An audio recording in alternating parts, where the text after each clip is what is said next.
যোগা ডেতে প্রত্যেক ভারতীয়র কাছে অনুরোধ, নিজের স্বাস্থ্যের নিয়ন্ত্রণ নিন। আজ আমাদের সাথে রয়েছেন ডক্টর সুশান্ত কুমার সেন এবং উনি জানাবেন একটি গুরুত্বপূর্ণ কথা, কিভাবে ছোটখাটো বদলের মধ্যে দিয়ে সুস্বাস্থ্য ও দীর্ঘ জীবনের দিকে এগোনো যায়। ডক্টর, আপনার প্র্যাকটিসে লাইফস্টাইল রিলেটেড বিপি কতটা কমন? আমি আমার প্র্যাকটিসে প্রায় প্রতি 2 জন বা 3 জন রোগীর পরই একজন রোগীকে পাই যারা হাই ব্লাড প্রেশার বা এই ধরনের জীবনশৈলী জাতীয় রোগে তারা আক্রান্ত।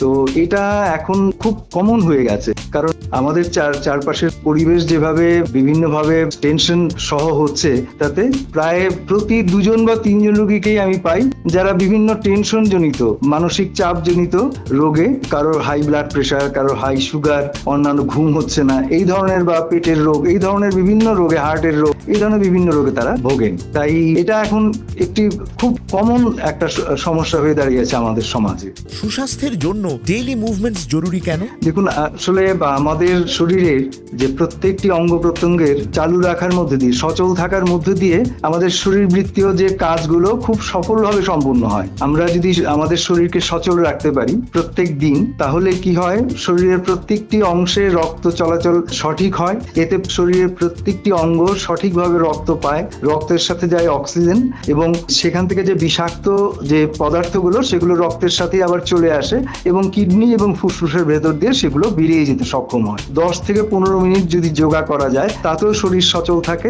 শরীরের প্রত্যেকটি অঙ্গ খুব ভালোভাবে কাজ করে যেতে সক্ষম হবে এবং আমরা সুস্থ থাকবো। লাইফস্টাইল চেঞ্জের মাধ্যমে কি ডায়াবেটিক কমপ্লিকেশনস অ্যাভয়েড করা যায়? হ্যাঁ, ডায়াবেটিসের কমপ্লিকেশন গুলো লাইফস্টাইল চেঞ্জ যেগুলো করা হয়, জীবনশৈলীর যে নিয়ন্ত্রণ, তাতে কিন্তু ডায়াবেটিসের মতো রোগও, ডায়াবেটিসে কি হয়, হাই রক্তের সুগারের মাত্রাটা বেশি থাকে। তো যদি আমরা অঙ্গ সঞ্চালন করে শরীরকে সচল রাখি, হাঁটা বা অন্যান্য কোনো, তার মধ্যে আমি বলবো যে ঘরে বসে যেটা করা যায় সেটা হচ্ছে যোগা। বৃষ্টির দিনে বা অতিরিক্ত ঠান্ডায় বা রোদে আমরা ঘরের বাইরে যেতে পারি না, কিন্তু ঘরে বসে সারা বছর আমরা যে কোনো ঋতুতে আমরা যোগা করে যেতে পারি। এবং এগুলো করলে হবে কি, শুধু সুগারই কন্ট্রোলে থাকবে না, ব্লাড প্রেশারটাও কন্ট্রোলে থাকবে, মানসিক চাপ কন্ট্রোলে থাকবে, অনেকদিন পিছিয়ে দিতে পারি এই জটিলতাগুলোকে। যাদের হার্ট ইস্যু আছে তারা যোগা করতে পারেন কি? হ্যাঁ, যাদের হার্টের রোগ আছে তারা যোগা করতে পারে। বিশেষ কতগুলো যোগা ছাড়া প্রায় সমস্ত রকমই যোগা আসন অভ্যাস করতে পারে। কোন কোন আসনগুলো করতে পারবেন না সেটা একজন যোগা বিশেষজ্ঞ তার কাছ থেকে যদি জেনে নেওয়া যায় তাহলে কোনো অসুবিধা নেই।